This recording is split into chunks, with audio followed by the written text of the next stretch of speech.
Hey guys, hoping all is well with everyone. So in this video we're going to be continuing the read-along of The Secret Zoo, Secrets and Shadows by Brian Chick. I kind of changed my camera angle today just because it's early in the morning hours and the sun is really bright coming into the room. So I just wanted to make sure there was no glare. But we're going to be starting today with chapter 35, and as always I'll be showing you guys any pictures that we come across, but definitely feel free to follow along. Chapter 35. The depths of the polar pool. Noah's drenched clothes sank him 10 feet under. Just in front of him was the glass tunnel. It ran across the pool, its curved roof 5 feet below the surface, its floor pressed flat against the ground. Through its glass, Noah saw the backs of the boys and the man. They were looking away from him, watching Frosty as she wrestled with an orange barrel in the water, putting on her best show to hold their attention. The pool was long and narrow, perhaps 20 yards across and 3 times as long. The tunnel sat near its middle. In front of Noah, on the other side of the tunnel, the pool ran straight until it ended. Behind him, it ran straight and then dodged dog-legged right. If Noah tried to swim in either direction, he'd surely be spotted. The only way out was the way that he'd entered, back up to the water's surface. Frosty suddenly fixed her eyes on Noah. She stopped wrestling the barrel and craned her long neck to peer around the boys at him, her rigid stare revealing her puzzlement. The old man straightened as he realized Frosty was looking at something. Certain the man was going to turn and spot him, Noah swam to the bottom of the pool and melted into the shadows below the tunnel floor. Hidden from view, he gazed upward.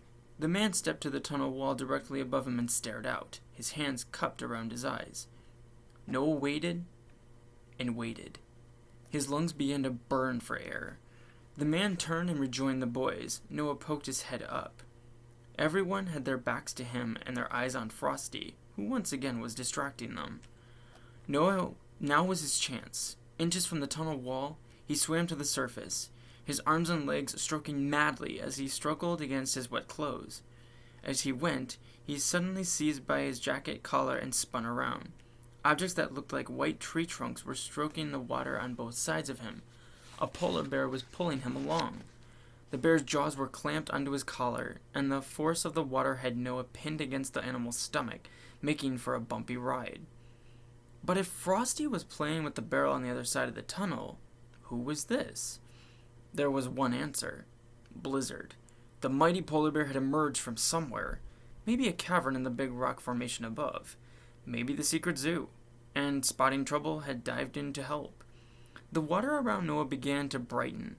Blizzard was only swimming forward, he also was swimming up, and Noah understood why. The angle concealed Noah from view. If someone inside the tunnel were to look their way, they'd see nothing but the bear's wide back.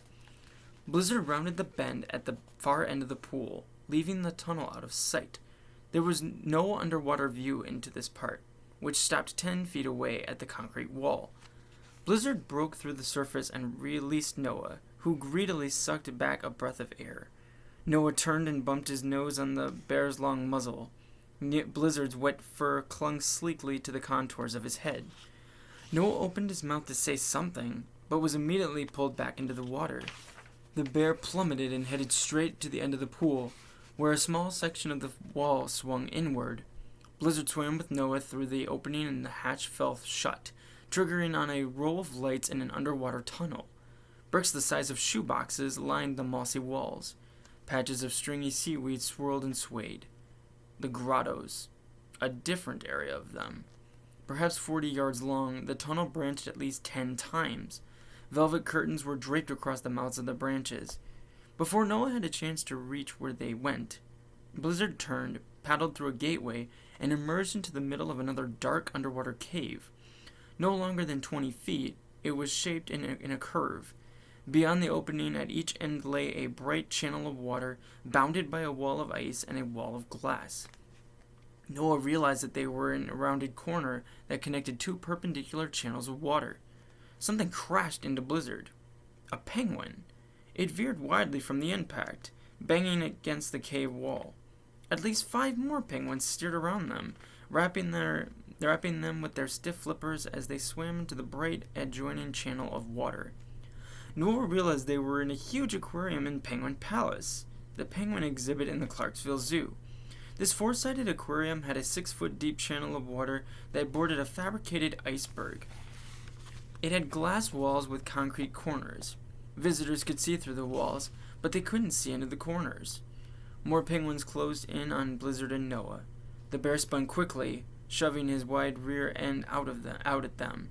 A few penguins dodged to the floor, bumping Noah's feet as they passed. Others swerved to the sides. Blizzard swam with Noah out of the corner cave and emerged into the bright water. To their left now was a tall iceberg. To their right, the tall glass wall. As penguins continued to swim around them, Noah saw their feathered rumps and rising trails of bubbles. Without slowing, Blizzard momentarily surfaced, allowing both himself and Noah a breath of air. As he dipped back down, he cut in front of a penguin.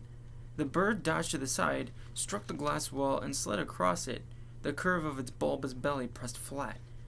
About halfway along the channel of water, Noah gazed through the aquarium wall and his heart dropped. Just beyond the long stretch of glass stood several people, visitors to the zoo. Blizzard and Noah were being watched. Chapter 36, The Ba'e and the Ba'oe. In the dim light of Penguin Palace stood a middle-aged woman. She was talking on her cell phone, pacing the room and ignoring her 2 young girls, who were standing inches away from the big aquarium. One girl was 2 years old, the other 5, and both had their palms pressed flat against the glass. The girls stared bright-eyed into the aquarium, watching a parade of penguins swimming below the surface, their bodies swooping up and down, leaving a wake of bubbles. Dim aquarium lights spilled onto the girls' faces, softening their already delicate features. The 2-year-old raised her arms and clapped her palms against the glass. The resulting smack resonated through the glass and concrete quarters of Penguin Palace. "Penguin!" she said, or meant to say, but her inexperienced tongue got on the nub of her pacifier, causing the word to come out like "Pangwa." "That's right," the 5-year-old said, touching her sister's shoulder. "Penguin," she repeated, careful to enunciate each syllable. They smiled at each other. As they directed their attention back to the aquarium, the 5-year-old gasped and took a step back. A polar bear, white and massive, was swimming toward them from around the corner, its thick legs paddling sluggishly. It nearly filled the channel between the glass and the iceberg, and, inconceivably, it was pulling a boy along, its jaws locked on his jacket collar. The boy seemed perfectly calm, as if this type of thing happened every day. The 5-year-old's chin dropped. Her wide eyes felt ready to burst from their sockets. Unable to move or even breathe, she watched the bear swim in front of her and then off toward the corner at the far end of the glass, penguins squirting around in it. She had a plain view of the bear's short-tailed rump as it casually swam into the dark turn and disappeared. For a few seconds, neither sister spoke. They simply stared into the corner after the bear. It was the 2-year-old who finally broke the silence. Around a mouthful of pacifier, she said, "Bowie." The 5-year-old glanced back at her mother, who apparently hadn't seen a thing. Chapter 37, The Underwater Handoff. Blizzard swam around another dark corner and emerged onto a different side of the aquarium. Noah felt a rush of relief when he saw that there were no people here. Blizzard hauled him up to the surface for a fresh breath. Noah had no idea what Blizzard was trying to do. He was more worried than ever. Penguin Palace was seeing its first visitors of the day, and Blizzard and Noah were swimming around in plain view. Halfway down this side of the aquarium, Noah's feet bumped against something. He looked down to see a penguin squeezing between Noah and the aquarium floor. Its body bobbed with each stroke of its flippers. Its head it held the bear's speed. The penguin was so big that Noah recognized it immediately. Podgy. Noah, his toes skipping off the penguin's feet, thought how surreal his circumstances had become. He was being pulled through a zoo aquarium, a polar bear above him, and a penguin below. Blizzard dropped Noah squarely on Podgy's back. The scout held on and allowed his legs to float behind the penguin's feet. It was a familiar position for them, in the water as well as in the sky. Blizzard swung around and headed back the way he'd come. Noah glanced over his shoulder and watched the bear's furry rump shrink as the two animals swam apart. As Blizzard disappeared into the dark corner, Noah was certain that the bear would swerve into a cave and escape Penguin Palace. Podgy carried Noah into the final bend of the aquarium. As the light blinked out, they veered toward the iceberg and plunged into a hole. Noah had no guess where they might end up. Chapter 38. Old Iron Makes a Fuss.